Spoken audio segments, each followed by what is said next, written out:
Hello guys, welcome back to this channel. In today's video, I'm going to show you how we can get a trending sound effect for our editing in CapCut application. Alright guys, let's get started. Here I have created a project in my CapCut application and I'm going to add trending sound effect to this video. So first of all guys, we can click on the audio. Then we have to select the sound FX.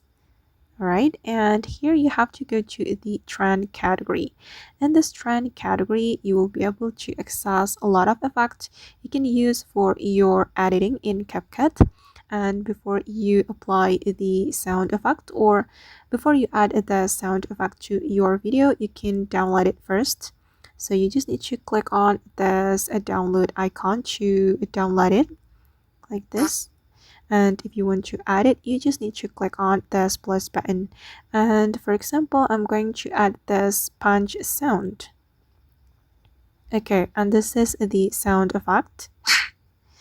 Alright, or I guess that's how we can add the trending sound effect to our video in CapCut application. I hope this tutorial will be useful for you. Thank you so much for watching and see you in the next video.